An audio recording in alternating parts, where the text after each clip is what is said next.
एक घास प्रेमाचा खास तुमच्यासाठी। चला तर मग आज आपण कापसासारखी मऊ लुसलुशीत अशी इडलीची रेसिपी बघणार आहोत। तर एका नवीन ट्रिकसह। तर इथे मी 1 वाटी उडदाची डाळ घेते।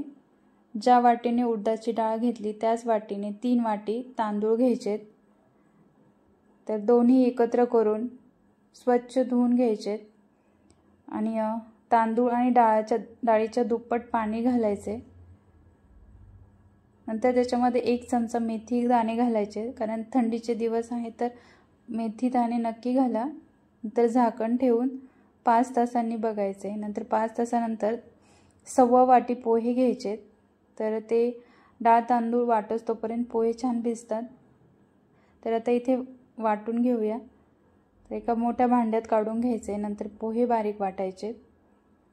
तर दोन्ही मिक्स करायचे। जर खूप घट्ट असेल तर कोमट पाणी घालून पीठ सारखे करायचे। तर छान असं मिक्स करून तर तुम्हाला एक ट्रिक सांगते। तर अगदी 2 सेकंदासाठी गॅस चालू करायचा आहे आणि हे भांडं गॅसवर ठेवायचं आहे। नंतर गॅस बंद करायचा आहे, म्हणजे पिठाला हीट मिळते आणि पीठ फर्मेंट व्हायला मदत मिळते। तर 5 तासासाठी झाकून ठेवून तर 5 तासांनी बघायचं आहे। तर खूप छान असं पीठ फर्मेंट झालं आहे।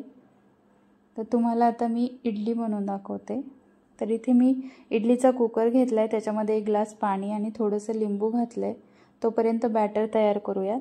तर इथे एका बाउलमध्ये मी बॅटर घेतलं आहे, 1 चमचा तेल, चवीपुरतं मीठ आणि अगदी पाव चमचा सोडा घातला आहे। तर आता थंडीचे दिवस आहे म्हणून सोडा वापरायचा आहे, नाही तर काही आवश्यकता नसते। तर छान असं मिक्स करून घ्यायचं आहे। इडली पात्राला तेल किंवा तूप लावून बॅटर इडली पात्रात घालून घ्यायचं आहे। नंतर कुकरमध्ये ठेवून 10 मिनिटांसाठी इडल्या वाफवून घ्यायच्यात।